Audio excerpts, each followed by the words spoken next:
রাজ্য জিমন্যাস্টিক্স প্রতিযোগিতায় পুরুলিয়ার জয় জয়কার। নবম নেতাজি সুভাষ স্টেট গেমস 2025-এ পুরুলিয়া ডিস্ট্রিক্ট জিমন্যাস্টিক্স অ্যাসোসিয়েশনের 4 জন ছাত্রছাত্রী অংশগ্রহণ করে 4 জনেই দারুণভাবে সফল হয়েছে।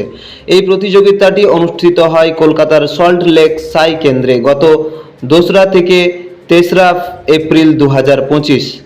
এরোব্রিক্স জিমন্যাস্টিক্সে ব্যক্তিগত বিভাগে রৌনক মাহাতো তৃতীয় স্থান পেয়েছে ও মিক্স পেয়ারে প্রীতি রাজওয়াড় ও রৌনক মাহাতো দুজন মিলেই তৃতীয় স্থান লাভ করেছে এবং অ্যাক্রোব্যাটিক্স জিমন্যাস্টিক্সে মেন্স পেয়ারে বিনয় বাউরি ও ইরফান আনসারি চতুর্থ স্থান লাভ করেছে। জেলা দলের প্রশিক্ষক ছিলেন ইকরাম উদ্দিন খান ও দলের ম্যানেজার কাম অফিসিয়ালের দায়িত্বে ছিলেন এবাদুল হক হালদার।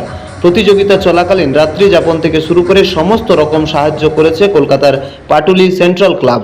পিডিজি এর পক্ষ থেকে উক্ত ক্লাব কর্তৃপক্ষকে ও অনুপ কুণ্ডুকে ধন্যবাদ জানানো হয়। উক্ত প্রতিযোগিতায় উপস্থিত ছিলেন স্টেট গেমসের চেয়ারম্যান স্বরূপ বিশ্বাস, বেঙ্গল অলিম্পিক্স অ্যাসোসিয়েশনের সভাপতি চন্দন রায় চৌধুরী, সহসভাপতি বিশ্বরূপ দে সহ ওয়েস্ট বেঙ্গল জিমন্যাস্টিক অ্যাসোসিয়েশনের ট্রেজারার গৌতম মুখার্জি, যুগ্ম সম্পাদক পার্থপ্রতিম ব্যানার্জি ও অনুপ কুণ্ডু সহ ডব্লিউবিজি এর একাধিক কর্মকর্তারা। নমস্কার। পুরুলিয়া ডিস্ট্রিক্ট জিমন্যাস্টিক্স অ্যাসোসিয়েশনের পক্ষ থেকে সকলকে অত্যন্ত আনন্দ এবং গর্বের সাথে জানানো যাচ্ছে যে গত 2 থেকে 3 এপ্রিল 2025 চলতি নবমতম নেতাজি সুভাষ স্টেট গেমস 2025 কলকাতার সল্টলেক সাই কেন্দ্রে অনুষ্ঠিত হয়েছে। উক্ত প্রতিযোগিতায় আমাদের অর্থাৎ পুরুলিয়া ডিস্ট্রিক্ট জিমন্যাস্টিক্স অ্যাসোসিয়েশনের 4 জন প্রতিযোগী অংশগ্রহণ করে, তার মধ্যে 4 জনই সাফল্য পায়।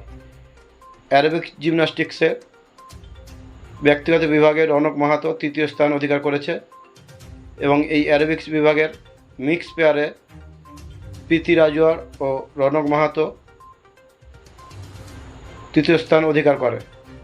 অ্যাক্রোব্যাটিক জিমন্যাস্টিক্সের মেন্স পেয়ারে বিনয় বাউরি ও ইরফান আনসারি চতুর্থ স্থান অধিকার করে। সংস্থার পক্ষ থেকে সকল খেলোয়াড়কে প্রীতি শুভেচ্ছা সহ অভিনন্দন জানাই।